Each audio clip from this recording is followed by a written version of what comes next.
guys? Welcome back again to another vlog. So ngayon nga, dito tayo sa outlet, sa Lima Outlets, dun sa ating attenda na car show, Pilipinas Auto Show 2. So yon, nandito na lang ang aking D-Turbo, nakaparking na dito. Papakita ko sa inyo. Yan guys, dito siya nakapark ngayon, dito malapit sa entrance. Nilagyan muna namin siya ng kasi aalis pa kami. Kasi nga Father's Day ngayon, lalabas muna kami ng mga daddy. So iwan muna namin yung owner dito. Nandiyan na lahat yung gamit. So ito pa lang yung nandito sa show na to. Yan, may nauna na dito guys. May Corolla din oh. So, yan, mga D-Max, Raptor, FD. Nandito nga pala yung pinsan ko, si Kurt. Kurt! Bibili ka niyan? Bibili ka? Paglaki daw niya, bibili daw siya. Yan, grabe to guys. K-Series. Bali meron na nga palang owner na naka K-Series, yung kina K-Migs pati kay Custom G Performance. Yeah. Pag the hood, tingnan mo naman laman ng makina. Sobrang linis, tas ang kinis, makinang ko sa mata. Pag the hood, tingnan mo naman laman ng makina. Sobrang linis, tas ang kinis, makinang ko sa mata. Pag may sumubok ka habulin, makipag-iwanan. Dapat di ka pumapayag na hanggang ka na lang. Itodo mo, giisa gadawin mo ang daan. 100% dapat wag mag-aalangan. O paano simula na kahilera na tamiya. Kultura pinapasok, pinubuhay sa eksena. Mabuti kung garute, taga-suri mo ng pyesa. Sa kalsada, gay humabol pag naiwang ka pasensya. Sobrang baba, walang sayad, makina solid yung tono, nagmo-modify. Galing nga pala kami sa Eternal, binisita namin yung lolo ko kasi nga Father's Day.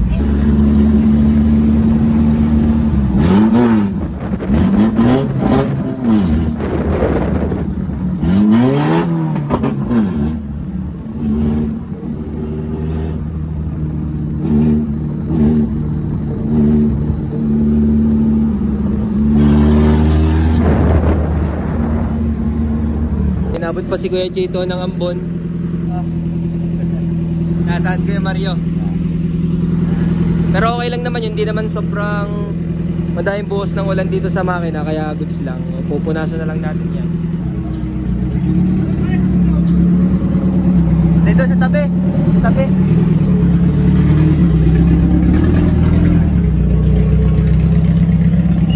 Yan, nakiusap lang ako na ipasok muna ring black top para katabi muna natin.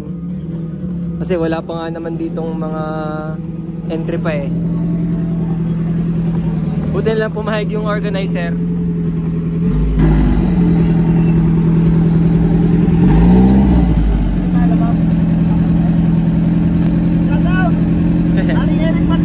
Eric Martinez. Magbubulkanize na si Kuya Mario. Papalitan na natin siya ngayon ng mugs. Kakabit na natin yung ating work equip. Yan, tanggalan natin yung T37. So huli ko nga itong ginamit nung nag-testing ako, nag-practice ako ng karera. Yan, hindi pa rin siya napupudpod.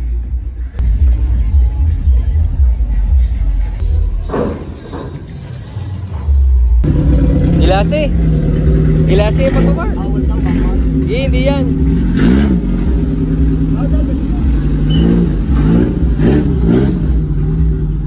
Guys, itong ating black top di naman siya kasali.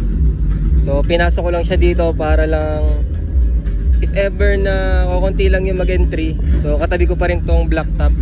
So nagpaalam naman ako sa organizer at okay naman, wala naman naging problema, pumayag naman sila. Ako na rin nga pala guys yung helmet, lalagay ko rin dun sa owner.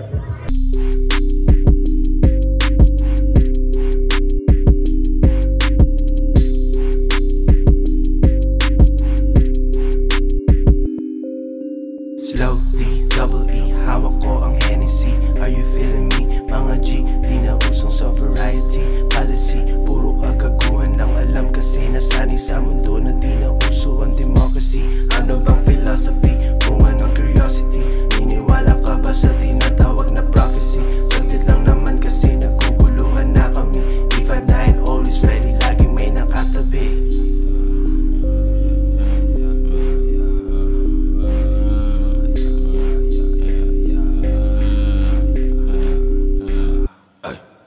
Pag-hit ko may lumabas na bumbilya, may tumatawag sa pangalan ko, nakagat ko aking dila. East 59 pala bomba, Dos Brothers sa tatat parang terorista. Wala na atang lilipat, wala na atang dadagdag dito, kaya papalipat na namin to.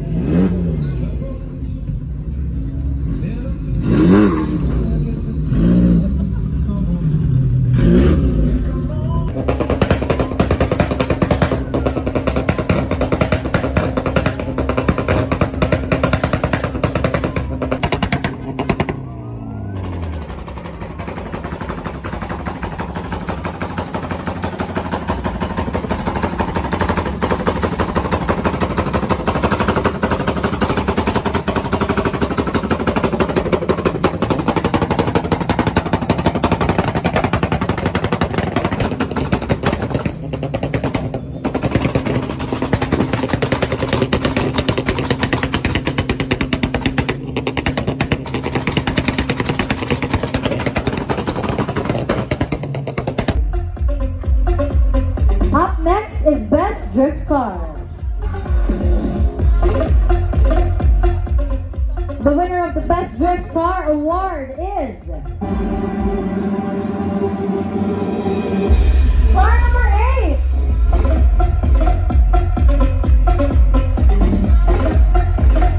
8. Guys, pauwi na kami. Yan, magkasunod kami ni Kuya Chito. Yan, sayang wala akong taga-video ngayon. Bibidyo ako sana, nakakarera sana kami ni Kuya Chito.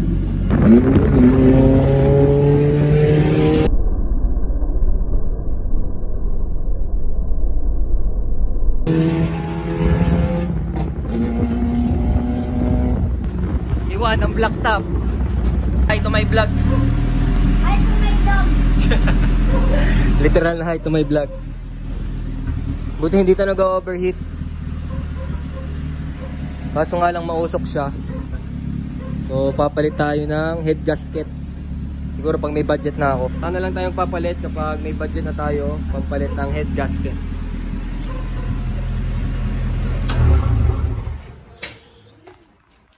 Ngayong araw nga guys, nilinisan ko ulit si V-Turbo. At napalitan na ulit natin siya ng mags na TE37. Tapos ito namang ating NK na mags, tatabi muna ulit natin kapag car show na lang ulit natin siya gagamitin. Lalagyan nga natin siya guys ng plastic wrap kasi tatabi na nga natin siya. Maulan kasi dito sa atin, dito sa Lipa. Ay nagkakaroon siya ng watermarks. Ayoko naman ng ganun. Sayang yung bule. Kaya lalagyan na lang natin siya ng ganyan para ma-prevent natin yung mga watermarks. Yan, buong body yan guys. Nilagyan natin ng plastic na yan.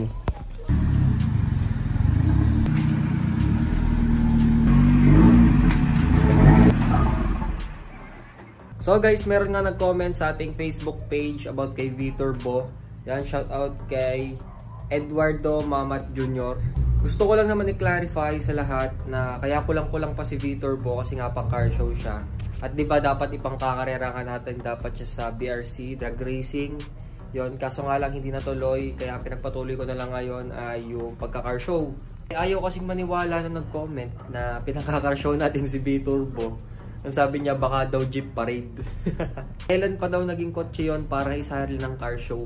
Nung sinend ko sa comment section yung mga picture na sumasali talaga tayo ng car show at may trophy nga tayo, hindi na siya nag-comment guys.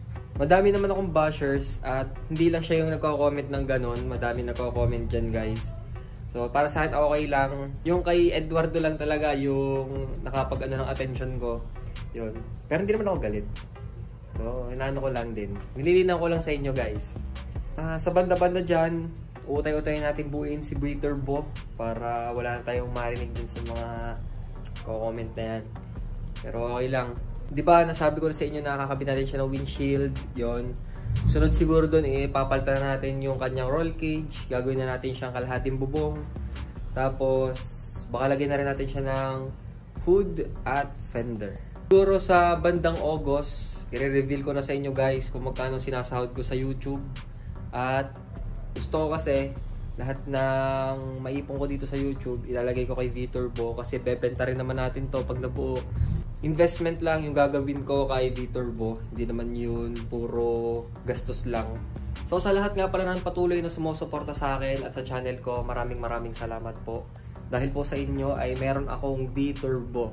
Pati sa mga bashers natin dyan, dahil sa inyo may B-Turbo tayo.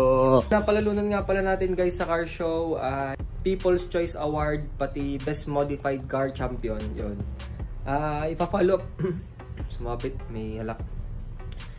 Ipa-follow up daw nila sa akin yung trophy kasi nga hindi daw nagawa, ewan ko kung bakit, pero mahalaga dun meron silang maibigay. So yun, so dito ko na guys tatapusin. So thank you for watching, don't forget to like, comment, share, and subscribe.